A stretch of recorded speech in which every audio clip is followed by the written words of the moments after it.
भूल तो तुम कर रहे हो दुर्योधन।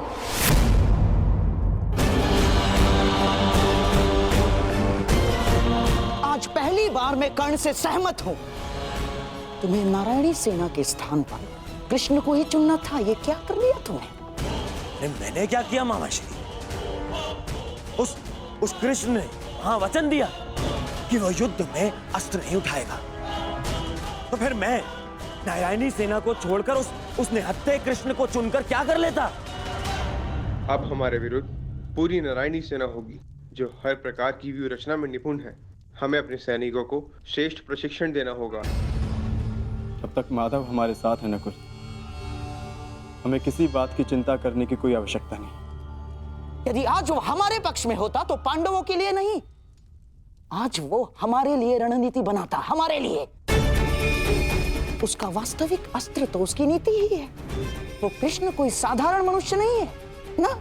अरे महामायावी है वो, महामायावी। वो समय को अपने मुताबिक चलाना जानता है, और इतना ही नहीं, वो अपने पक्ष के अनुसार परिस्थितियां भी बदल देता है। समझ गए? इसीलिए हम आरंभ से चाहते थे कि पांडवों से कैसे अलग कर दिया जाए उस छलिए को, परंतु तुमने इतना बड़ा अवसर गवा दिया। क्या किया ये है? क्या कर दिया ये तुमने? अरे समझ में नहीं आता है मुझे, क्यों सब उस कृष्ण से इतना भयभीत हैं? क्यों? कुछ नहीं बिगाड़ पाएगा वो। अब तो उसकी सेना भी मेरे अधीन है। कुछ नहीं बिगाड़ पाएगा वो। देखो दुर्योधन, अब इस बात पर वाद विवाद करके समय व्यर्थ करने से कोई लाभ नहीं। जो हानि होनी थी वो तो हो चुकी। अब इस हानि की भरपाई करने का समय आ गया है। उचित कहा आर्य। अब चाहे जो हो जाए, कौरवों की पराजय निश्चित है, क्योंकि ये धर्म युद्ध है। विजय धर्म की ही होगी, और वासुदेव के हमारे पक्ष में आने के साथ साथ न्याय और धर्म भी हमारे पक्ष में है। विजय हमारी होगी। न्यायानाम अधिकाराणाम। ये महाभारत भारत का नव निर्माण करेगा।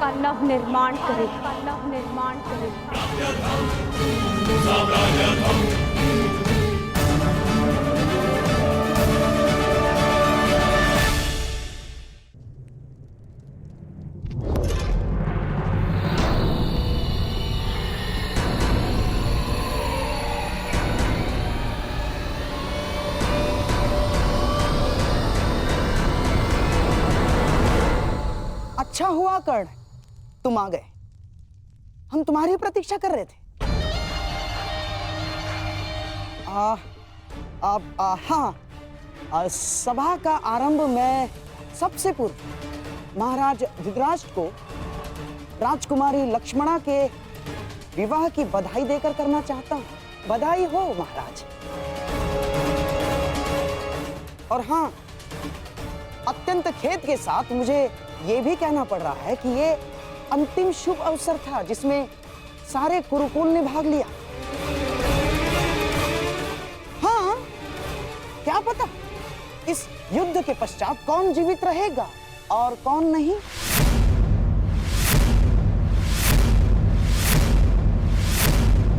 स्पष्ट रूप से कहिए गंधार राज, आपका तात्पर्य क्या है?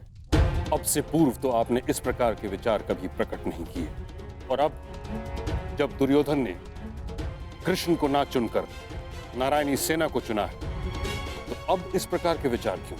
आपका प्रश्न उचित है महामहिम, परंतु यदि मैं अपनी भूल स्वीकार भी करता हूं, तो क्या वो भूल मैं सुधार सकता हूं? कर्ण, तुम्हारा इस विषय में क्या कहना है? मेरा मानना है कि हमें वार्तालाप में समय व्यर्थ नहीं करना चाहिए।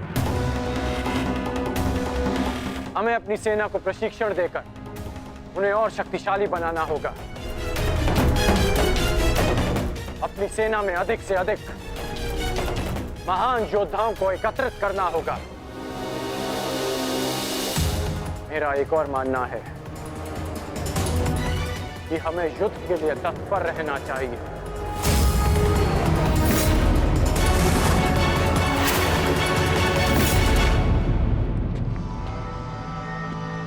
क्या तुम्हें भी यहाँ उपस्थित होने के लिए कहा गया? हाँ भ्राताश्री, मुझे प्रहरी ने निद्रा से उठाकर संदेश दिया कि हमें शीघ्र ही यहाँ उपस्थित होना है।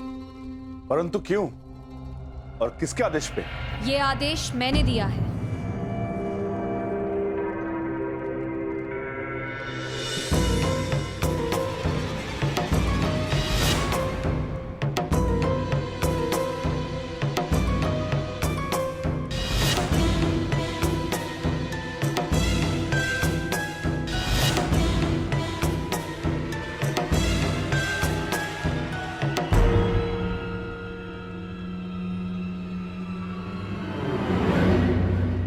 पांचाली, इतनी रात में तुम ये?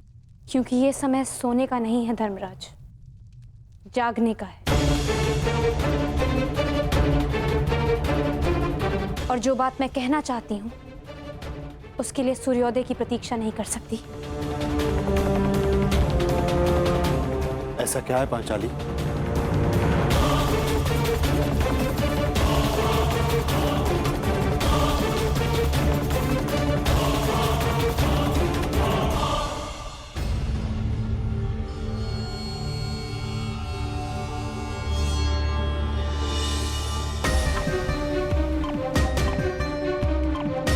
पांचाली, ये तिथि कैसी?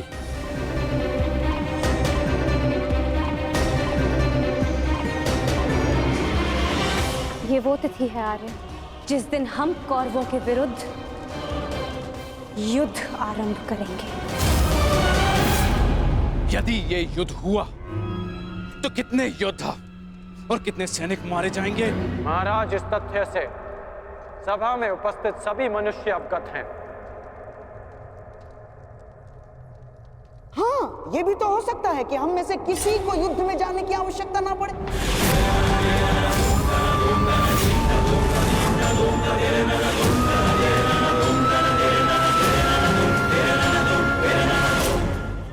महामहिम, जैसे पुराणों में मैंने पढ़ा है कि स्वयं भगवान भी अपने शत्रुओं को एक अंतिम अवसर देते हैं, तो क्या हम अपने शत्रु को अंतिम अवसर नहीं दे सकते?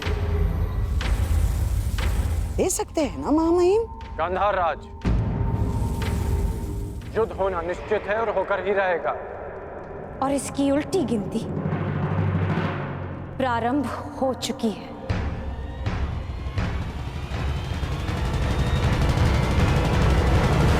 मैं तुम्हारे विचारों से सहमत नहीं हूं।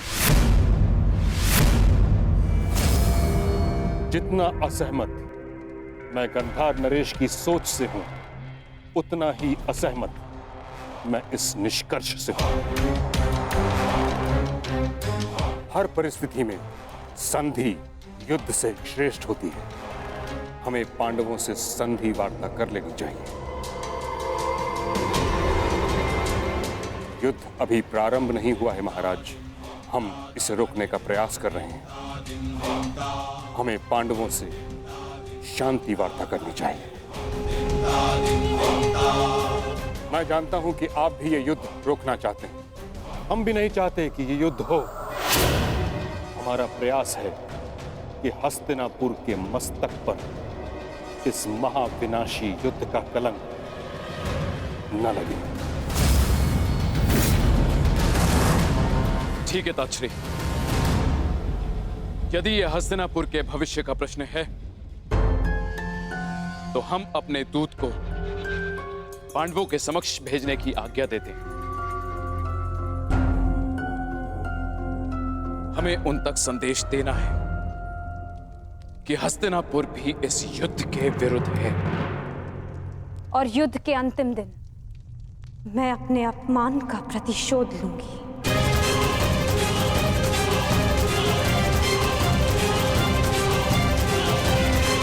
जिस दिन दुर्योधन का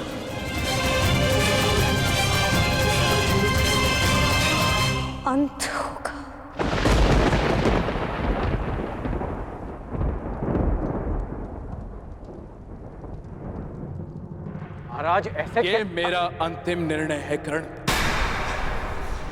हमें अपनी ओर से एक प्रतिनिधि चुनना होगा।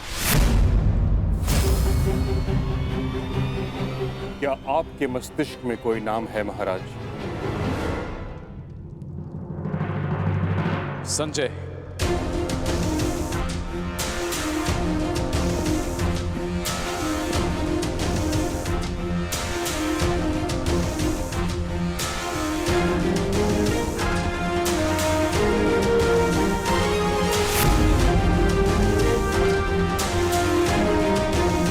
प्रणिपात महाराज।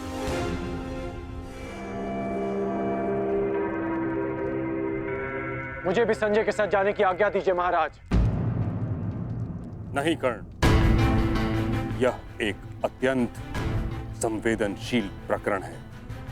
हमें योद्धा नहीं, नीति परख मनुष्य चाहिए।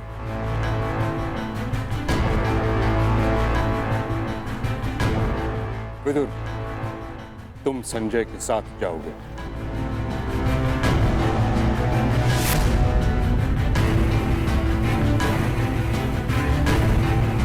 तो ठीक है, विदुर और संजय दोनों हस्तिनापुर की ओर से शांति प्रस्ताव लेकर जाएंगे। ये एक पारिवारिक प्रकरण है और हम नहीं चाहते कि परिजन ही परिजनों का रक्त बहाए। उचित है पांचाली, उचित है।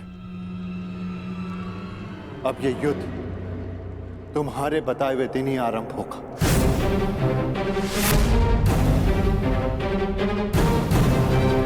और इसका संदेश हम कौरवों तक पहुंचा देंगे।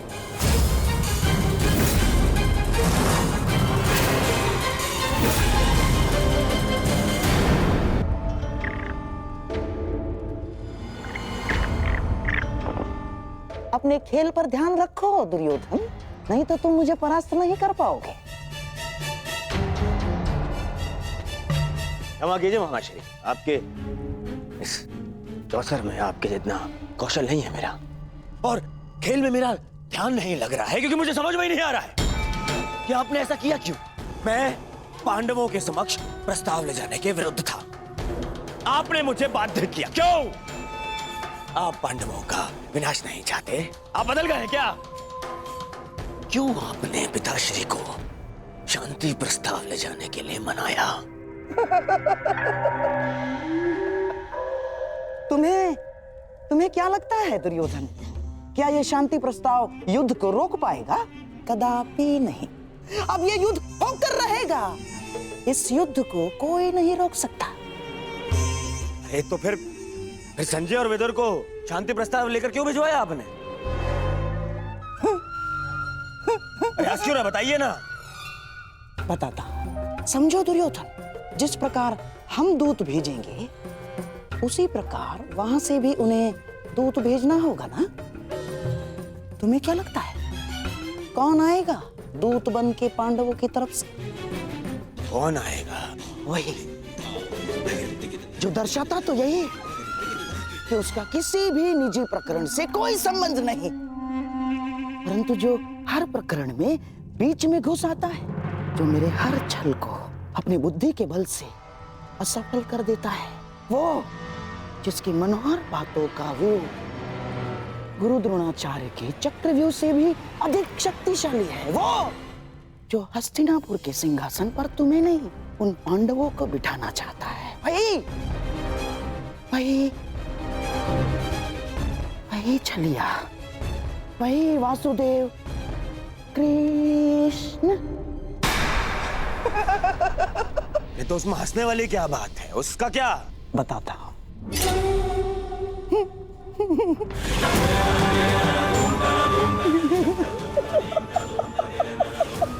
चलिए।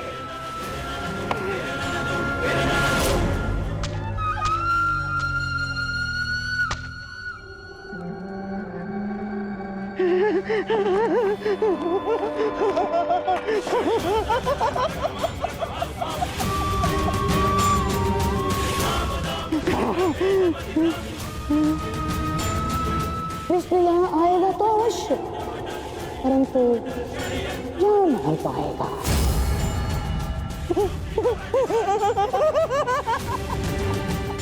जाने वो आएगा।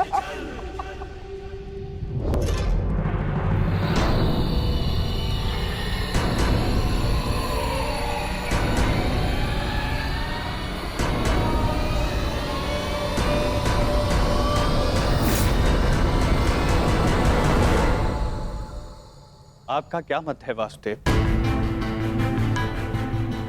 मैं इस प्रकरण में सम्मिलित ही नहीं हूं संजय महोदय, इसलिए इसका निर्णय भी युधिष्ठिर और दुर्योधन पर निर्भर करता है।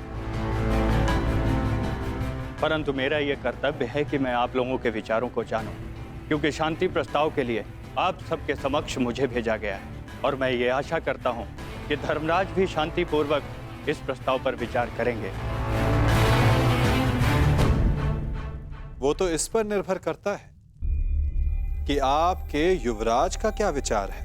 मैं केवल महाराज धृतराष्ट्र का संदेश लेकर आया हूं वासुदेव। युवराज दुर्योधन के विचार मैं नहीं जानता, क्योंकि मेरे पास दिव्य दृष्टि नहीं है।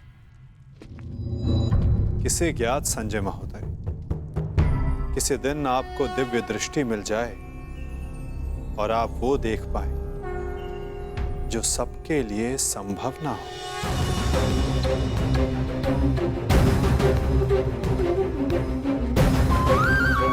धर्मराज, आपके समक्ष हस्तिनापुर से शांति प्रस्ताव आया है। क्या विचार है आपका?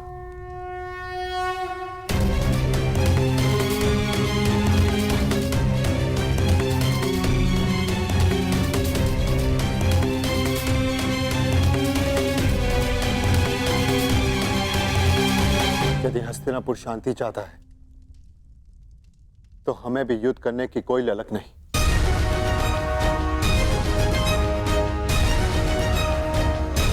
जब पितामह ने पहल की तो उनके निर्णय का मैं सम्मान करूंगा,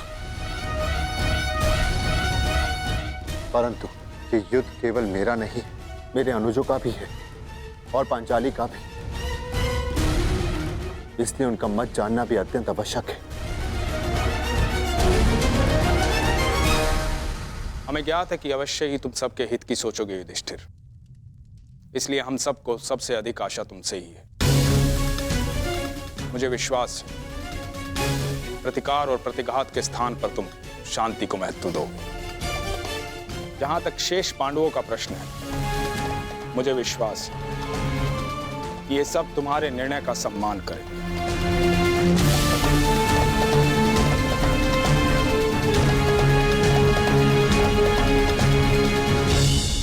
विचार विमर्श करके उत्तर दे धर्मराज, क्या निर्णय होगा आपका?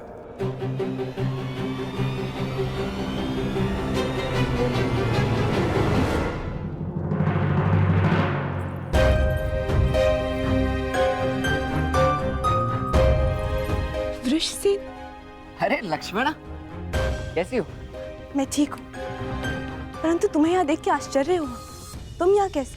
वो मैं शाम से मिलने आया था। हाँ, परंतु कुमार शाम से पहले मैं तुमसे मिलना चाहती थी। परंतु क्यों?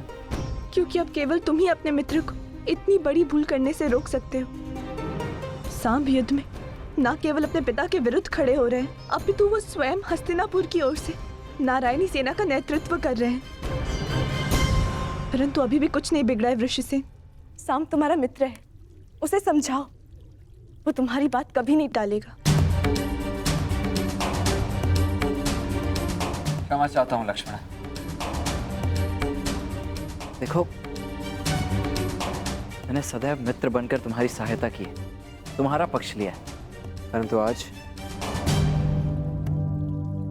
मैं सांब का पक्ष लूंगा। वृषसेन? हाँ लक्ष्मण, मैं ये बहुत पहले ही निर्णय ले चुका हूं कि सांब जिस भी पक्ष में होगा, मैं सदैव उसी का साथ दूंगा।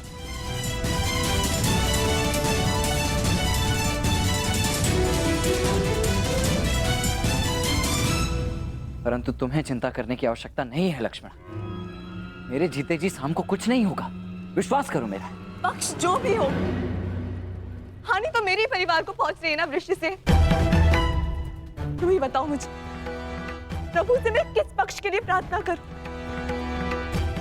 दोनों ही पक्षों में मेरा ही परिवार लड़ रहा है। मैं क्या करूं ऋषि से? तुम्हारे इस प्रश्न का उत्तर मेरे पास नहीं है लक्ष्मणा। मैं तो ये भी नहीं कह सकता कि मैं तुम्हारी इस असमंजस से भरी परिस्थिति को समझ सकता हूँ। तुम इस युद्ध में भाग क्यों ले रहे हो ऋषि से? तुम्हारा तो पांडवों से कोई संबंध नहीं है, तो तुम अपने पिता के साथ इस युद्ध में क्यों भाग ले रहे हो? केवल इसीलिए लक्ष्मणा, क्योंकि सांब कौरवों के पक्ष में, और इससे अधिक मेरे लिए कुछ महत्वपूर्ण नहीं। ऋषि से मैं भान है, तुम कितनी बड़ी भूल कर रहे हो। नहीं भान है तुम्हें, यदि भान होता तो इस युद्ध में भाग लेने के बजाय उसे रोकने का प्रयत्न कर रहे होते। तो मैं तुम्हारे समक्ष बहुत सी उम्मीदें लेकर आई थी ऋषि से, परंतु प्रतीत होता है कि मेरी भूल थी। अपना ख्याल रखना ऋषि से।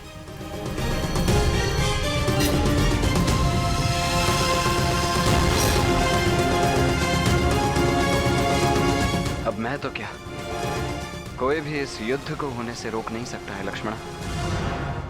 तुम्हारा अपमान मुझे स्मरण है पांचाली, परंतु इस महायुद्ध में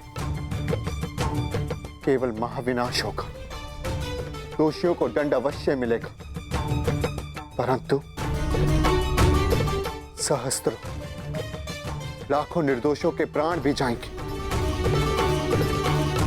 न जाने कितने परिवार बिखर जाएंगे पांचाली, कितने परिवार। और न्याय का क्या धर्मराज? ये युद्ध न्याय का है,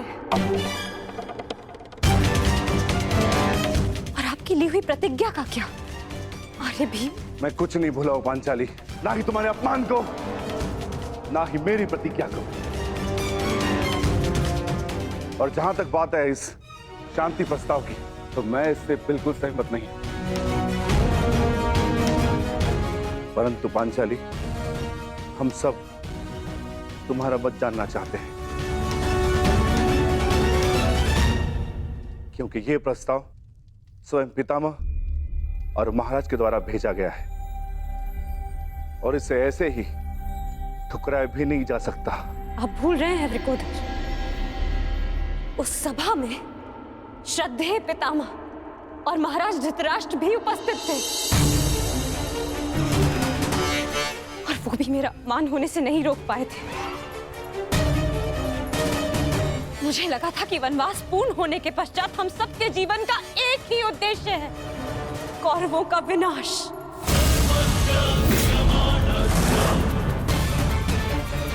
परंतु अब मुझे ऐसा प्रतीत होता है कि आप सबके लिए केवल प्रस्ताव ही महत्वपूर्ण है।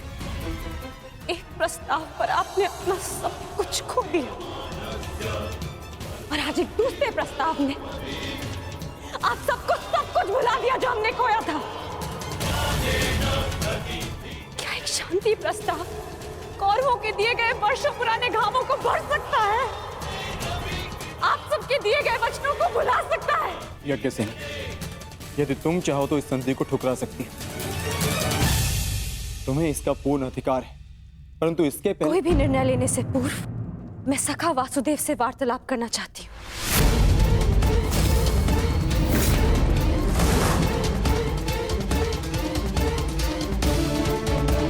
क्या हुआ? सखा कहाँ है? वो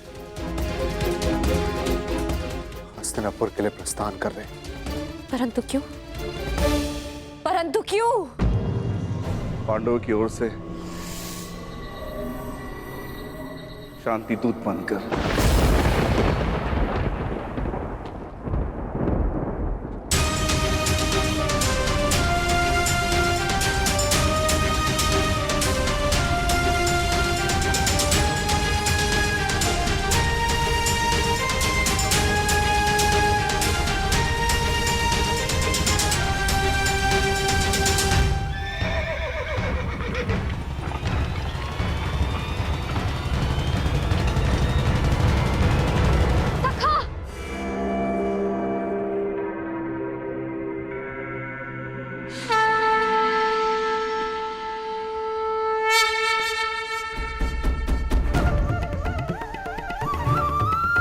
क्रोधित हो अपने सखा से?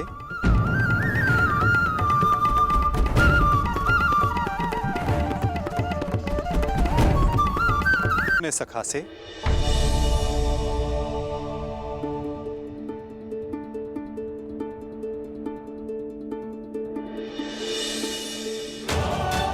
मुझे लगा प्रस्थान कर गए।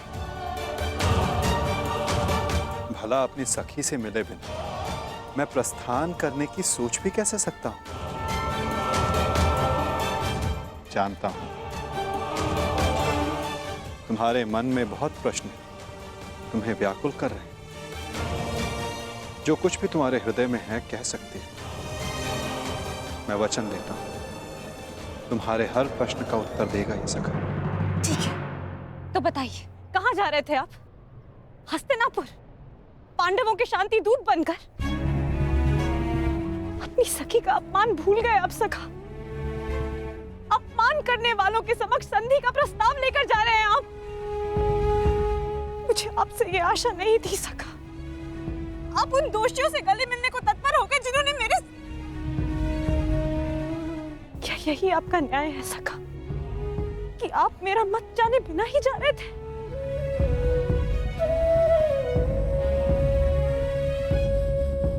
नहीं सखी, ऐसा नहीं। मैं भली भांति जानता हूं कि तुम्हारा मत क्या है,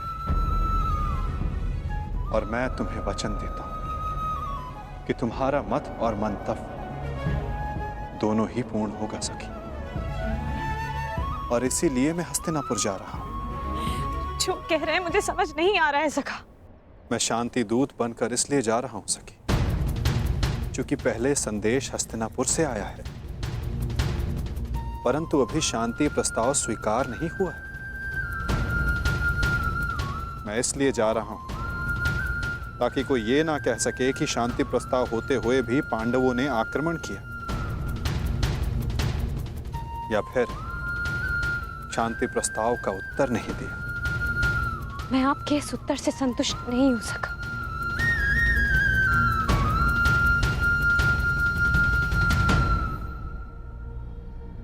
सखी, मैंने तुम्हें यह कहा था कि मैं तुम्हारे प्रश्नों का उत्तर दूंगा, परंतु संतुष्ट होना या ना होना ये तुम पर निर्भर करता है सखी। अब मुझे हस्तिनापुर जाने की आज्ञा दो।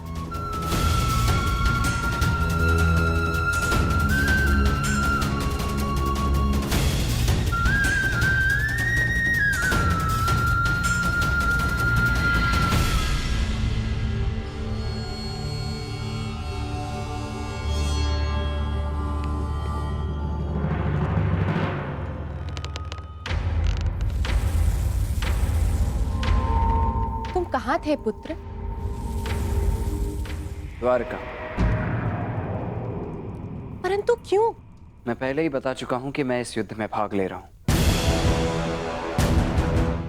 और उसी पक्ष से लड़ने वाला हूं जिस पक्ष से मेरा मित्र साम लड़ने वाला है। साम युवराज दुर्योधन के पक्ष में है, और इसीलिए मैं भी वही हूं। मौन क्यों है? समझाइए, इसे रोकिए। अपने पति को अपने आराध्य वासुदेव के विरुद्ध खड़ा देखना क्या कम था, जो अब मेरा पुत्र भी उनके विरुद्ध खड़ा होगा? नहीं, मैं तुम्हें इस युद्ध में भाग नहीं लेने दूंगी। कुछ नहीं होने दूंगी तुम्हें।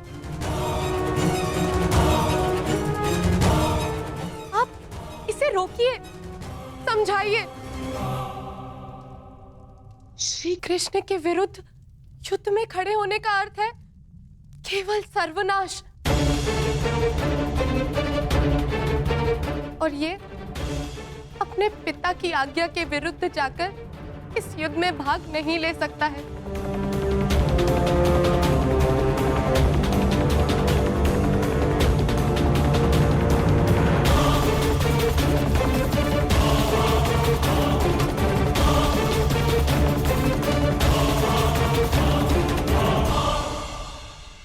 जब तुमने मुझ पर बाण छोड़ा तो तुमने मेरे सीने को लक्ष्य बनाया था, परंतु तुम्हारा लक्ष्य थोड़ा चूक गया। उसमें तुम्हारी भूल नहीं थी, उसका कारण तुम्हारा धनुष था। तुम्हारा धनुष संतुलित नहीं है।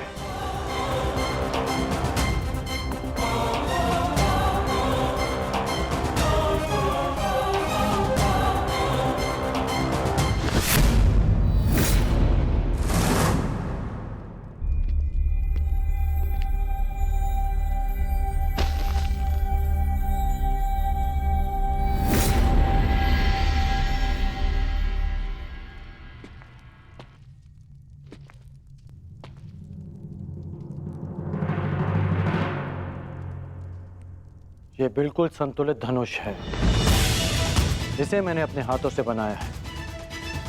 जो तुम्हें इसी का प्रयोग करना है।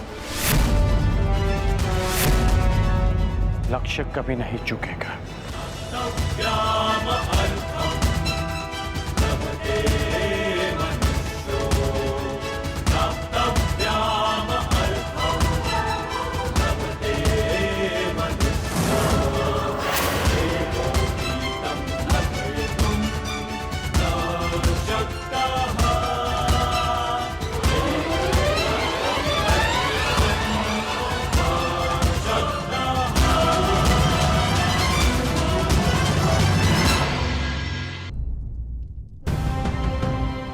मैं हस्तिनापुर की ओर प्रस्थान कर रहा हूं। मेरे वापस लौटते ही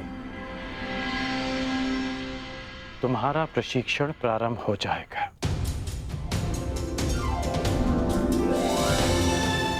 कदाचित हमारी सोच में मतभेद हो, परंतु हमारे पक्ष में कोई मतभेद नहीं। सुना है कि वासुदेव शांति दूत बनकर हस्तिनापुर आ रहे हैं,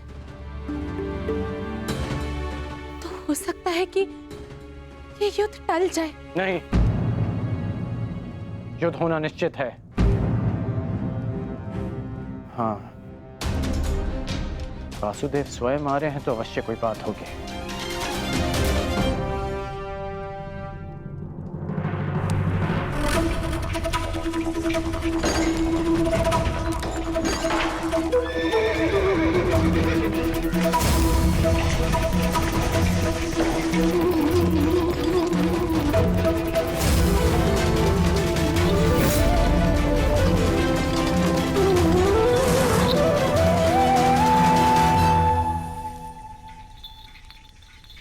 देख रहे हो दुर्योधन, ये कोई साधारण धातु नहीं है, बहुत विशेष धातु है ये, जिसका आविष्कार असुरों ने किया था देवों को बांधने के लिए। इससे सक्षम और कठोर कुछ हो ही नहीं सकता उस छलिए को बांधने के लिए। अब उसके आते ही इसी से उसे बंदी बना लेंगे।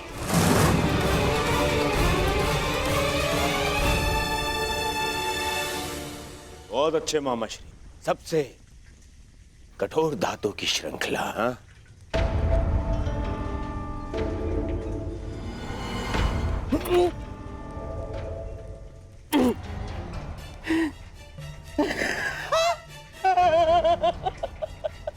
देखो, मैंने कहा था ना तुमसे। परंतु मैं ये देखना चाहता हूं कि ये कितनी कठोर है। तो कर लो प्रयास। दासों, मामा श्री को इसमें बांध दो। ये क्या कह रहे हो तुम?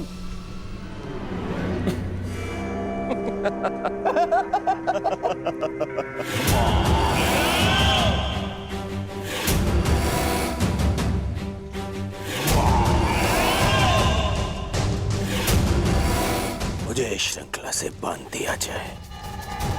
बांधो! अरे बांधो बांधो।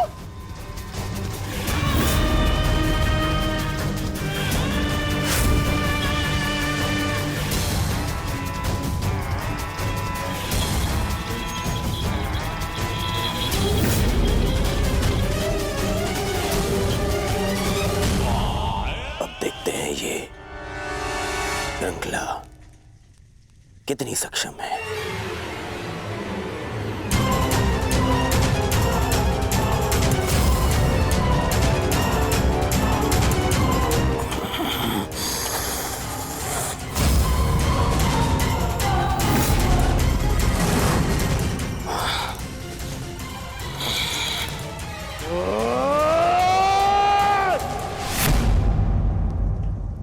अद्भुत, निसंदेह ये अद्भुत है। अब हुआ पूर्ण प्रबंध उस वासुदेव के स्वागत का।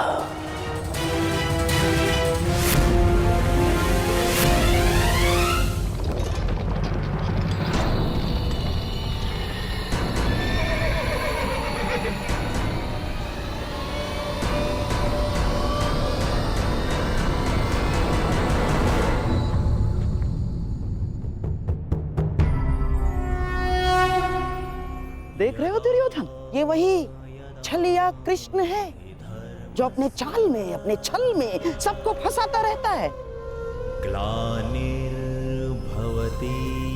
भारत। आज ये स्वयं मेरे रचाए चक्रव्यूह में फंसने आ गया।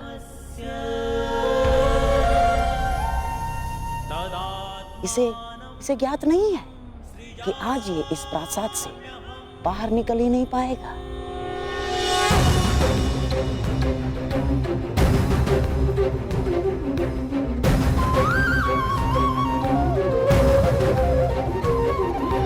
यदा यदा हि धर्मस्य ग्लानिर्भवति भारत अभ्युत्थानमधर्मस्य तदात्मानं सृजाम्यहम्।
नमस्कृत्य नरं चैव नरोत्तमं देवीं सरस्वतीं व्यासं ततो जयमुदीरये।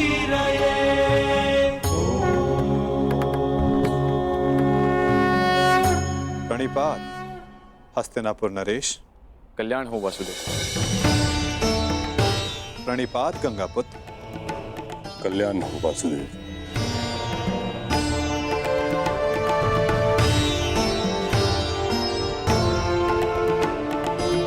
प्रणिपात समधि श्री। स्वास्थ्य। प्रणिपात गांधार नरेश। प्रणिपात मुरली मनोहर, आपका स्वागत है हस्तिनापुर में। प्रणिपात वासुदेव, मैं समस्त हस्तिनापुर की ओर से आपका आभारी हूं कि आपने शांति प्रस्ताव को एक अवसर दिया और हस्तिनापुर आए। अवसर तो धर्मराज ने दिया है महात्मा विदुर, अपने बड़ों के प्रस्ताव को आदर देकर।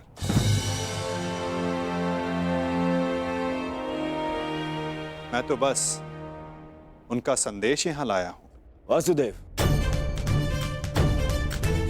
संदेश अपने स्थान पर है, मुझे तो आपको हस्तिनापुर में देखकर ही प्रसन्नता हो रही है। मुझे ज्ञात है युवराज, और आशा भी, कि आपने मेरे स्वागत की सारी तैयारियां पूर्ण कर ली होगी।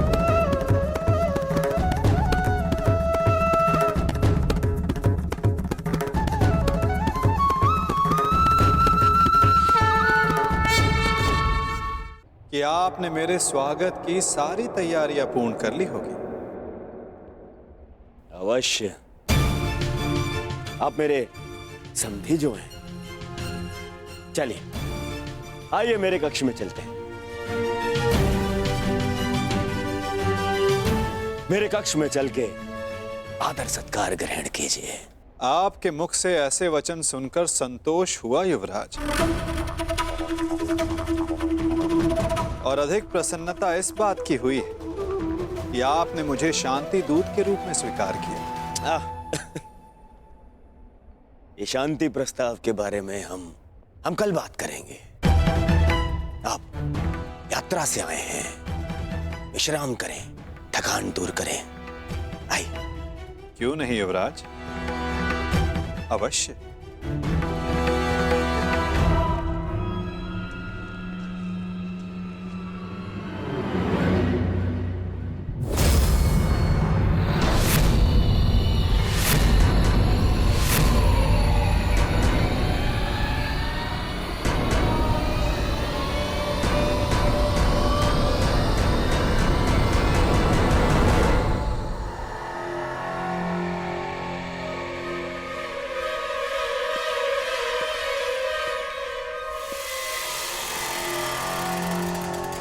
क्या हुआ वासुदेव, आप ठहर क्यों गए? मैं आपके सत्कार भाव का सम्मान करता हूं युवराज, परंतु मैं शांति दूत हूं, शरणागत नहीं। और वैसे भी पांडवों ने मुझे अपने पक्ष में चुना है।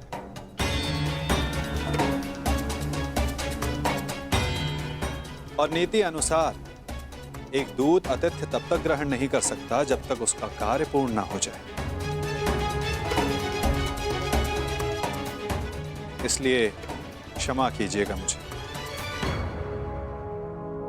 मैं आपका सत्कार ग्रहण नहीं कर सकता।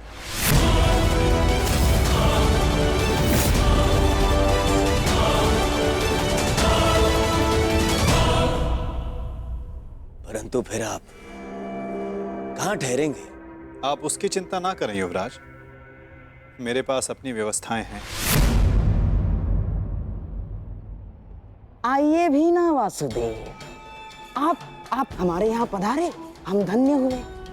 हमारे यहाँ आकर हमें कृतार्थ करें। हमने आपकी ऐसी व्यवस्था की है, ऐसी व्यवस्था की है वासुदेव कि आप हस्तिनापुर छोड़कर कहीं जाएंगे ही नहीं। ऐसा कुछ नहीं जो सदा रहे, और ऐसा कुछ नहीं जो सदा ना रहे।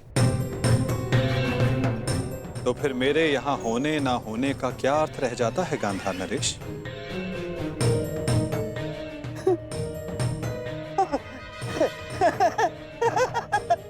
वासुदेव, आपके कहने का तात्पर्य कुछ पकड़ में नहीं आया।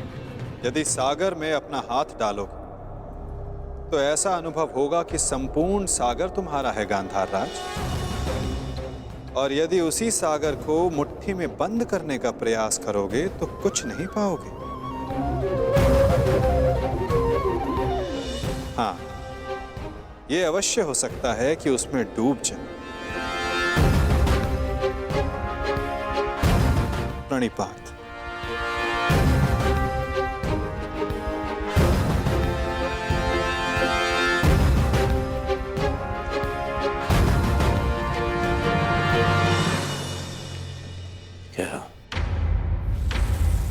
क्या चल क्या रहा है इस छलिए के मन में? कहीं से हमारी योजना का भान तो नहीं हो गया? शांत रहो दुर्योधन, शांत रहो। आज नहीं आया तो क्या हुआ? कल तो इसे सभा में आना ही होगा, और ये आएगा। क्यों? शांति दूत है, इसे अवश्य आना होगा। और फिर हमारी योजना सफल। वासुदेव, आपका आतिथ्य बनने का सौभाग्य मिला, मेरे लिए सम्मान की बात है। आशा करता हूं ज्येष्ठ पांडु पुत्रों की ओर से कोई सकारात्मक संदेश लाए होंगे।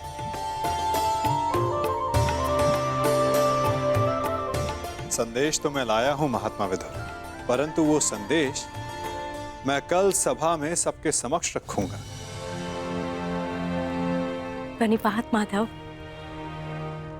मेरा सौभाग्य है कि आज मेरे आराध्य मेरे घर पधारे हैं। सेवक, प्रभु के लिए भोजन लेकर आओ।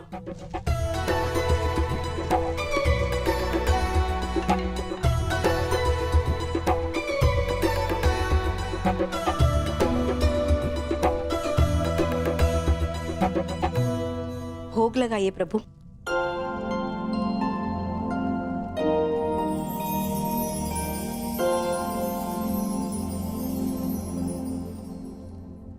मेरा प्रिय मिष्ठान नहीं दिखाई दे रहा।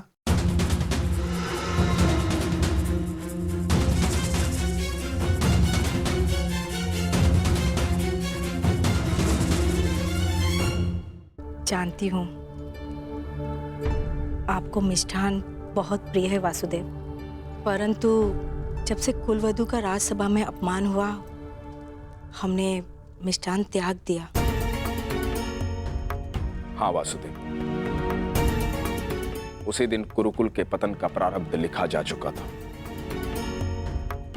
जिसके कुल का नाश हो रहा हो वो विलाप करता, मिष्ठान कैसे खा सकता है। उसी दिन से हम ये साधारण भोजन ग्रहण करते हैं। ये विनाश एक नए आर्यव्रत को जन्म देगा महात्मा। जब अन्याय से न्याय के त्राण के लिए रणभेरी बजे तो वो अवसर शुभ ही होता है, और शुभ अवसर पर मिष्ठान आवश्यक है। और मैं यहां भोजन पर निमंत्रित हूं।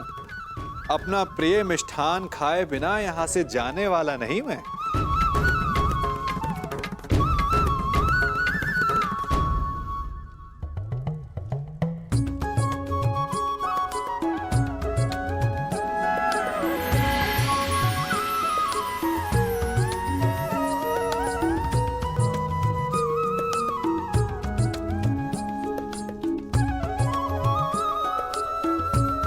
आइए, मिष्ठान ग्रहण कीजिए। वाह काका श्री वाह।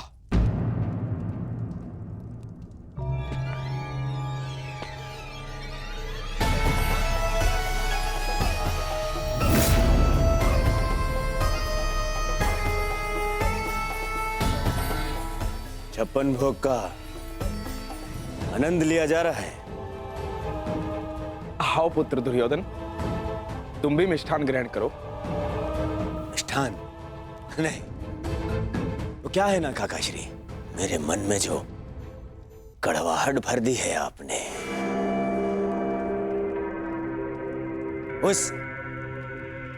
इस मिष्ठान की मिठास से मिट नहीं सकती है।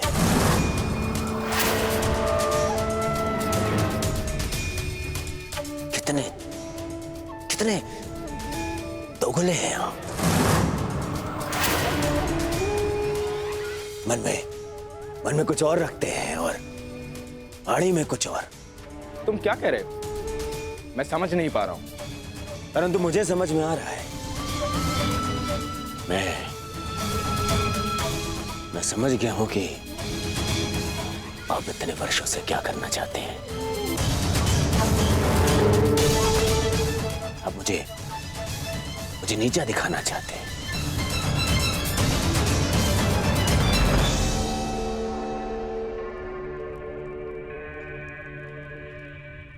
वासुदेव हस्तिनापुर आए।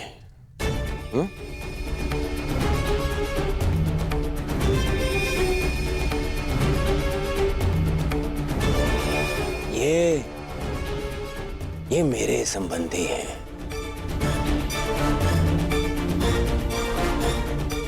और इन्होंने अपनी सेना की शक्ति भी मुझे दी है, तो दोनों ही नाते से इनका सम्मान सत्कार करने का अधिकार पहले मेरा है।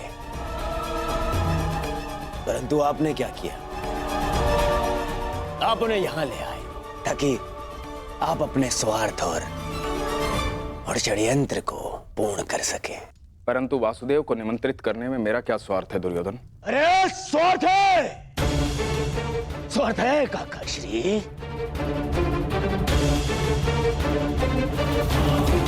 राज्यसभा में प्रस्थान से पूर्व आप उन्हें यहां इसलिए लाए ताकि आप अपने वो प्रिय पांडवों के पक्ष में इन्हें उकसा सके। स्वार्थ है।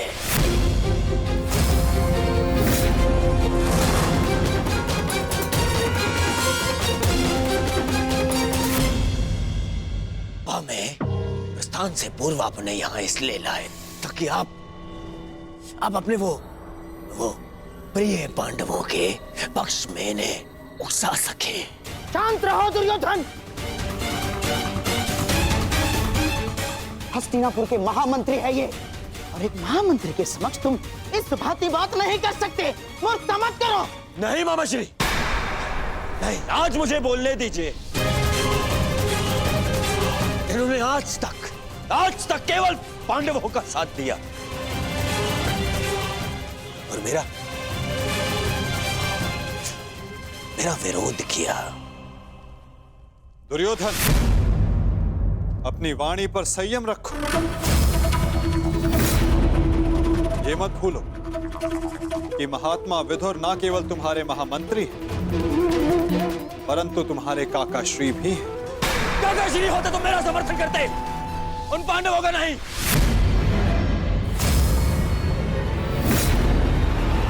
ये केवल एक कृतज्ञ षड्यंत्रकारी है और कुछ नहीं।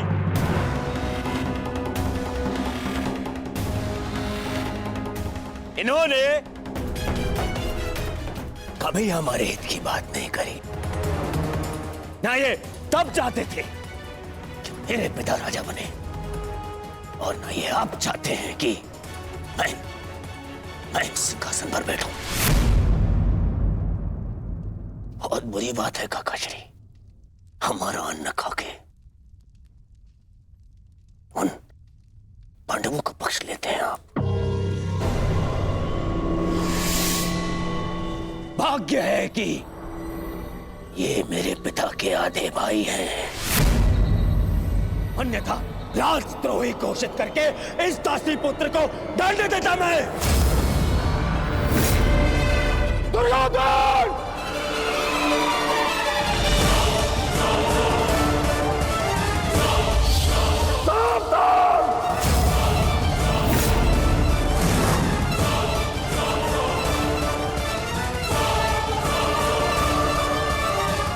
ये आप क्या कर रहे हैं आर्य? आप तो शांत रहिए। बालक नहीं है ये, जो इसके हर अपराध को बालक समझकर क्षमा कर दूं। इसे स्मरण होना चाहिए कि मैंने शस्त्र शिक्षा तात श्री भीष्म से ली है। इसने मेरी निष्ठा पर प्रश्न किया। आज जिस प्रकार के शब्दों का प्रयोग इसने किया है, इसे हस्तिनापुर से निष्कासित कर देना चाहिए। निष्कासित तो मुझे आपको कर देना चाहिए। अपनी सीमा का उल्लंघन मत कर दुर्योधन।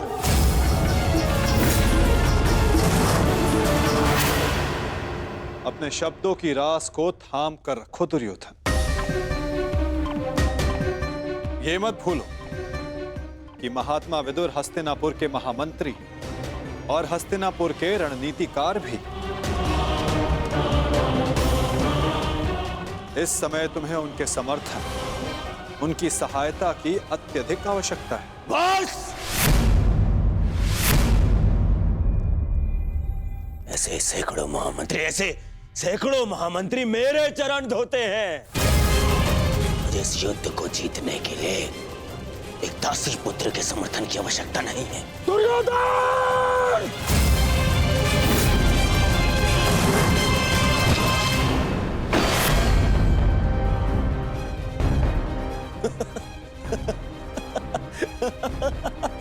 टूटिया इस धनुष के साथ तुम्हारे प्रति मेरा समर्थन भी टूट गया है। अब ना तो तुम मेरे शस्त्र उपयोग कर पाओगे और ना ही मेरी नीति। मैं स्वयं अपनी बुद्धि और शक्ति को इस युद्ध से अलग करता हूं।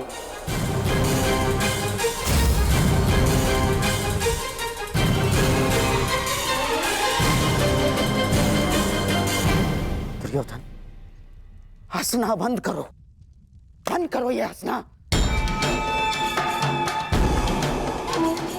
धर्मात्मा, देखिए, क्षमा कर दीजिए इसे। बच्चा है, बालक है ये। छोड़िए मामाश्री, ऐसे दोगले इंसान का हमारे साथ ना होना ही हमारे लिए श्रेयस्कर है। गंगाराज, इससे पहले कि मेरे क्रोध से मेरे विवेक का बांध टूट जाए, ले जाओ इसे यहाँ से। और ना जाओ तो क्या कर लेंगे? ईश्वर के लिए चुप हो जाओ। तुम्हें ज्ञात नहीं है तुमने कितना बड़ा अनर्थ किया है। अब चलो यहां से, चलो चलो।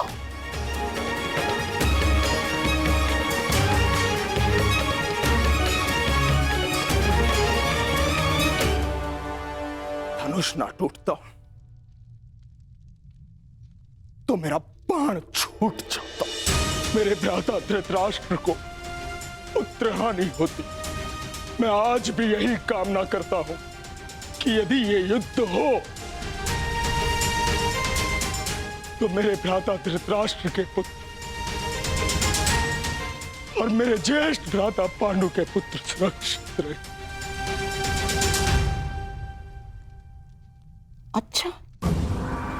अच्छा खेल खेला आपने वासुदेव। मेरी बुद्धि तो ये सोच सोच कर कुंड हो रही थी कि आपने दुर्योधन का आतिथ्य ठुकरा कर यहां भोजन करना क्यों स्वीकार किया। क्या योजना थी आपकी इसके पीछे? मिल गया मुझे उसका उत्तर। गांधार राज,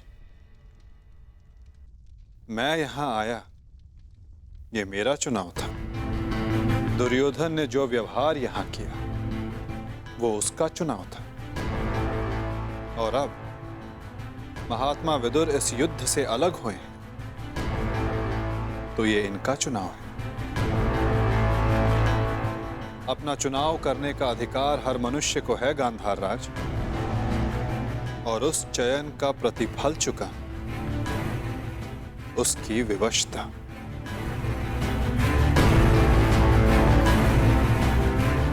प्रणिपात।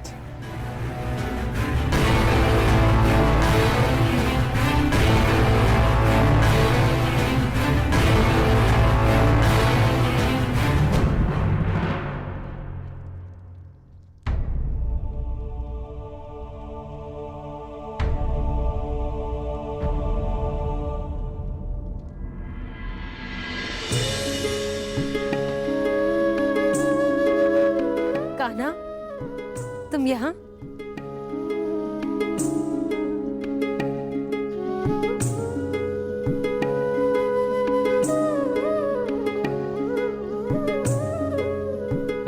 सोचा कि अपनी बुआ को बता दूं कि भूखे पेट शयन करने से बुरे स्वप्न आते हैं। मेरी निद्रा और भूख तो तभी उड़ गई थी जब युद्ध की घोषणा हुई थी। कृष्ण,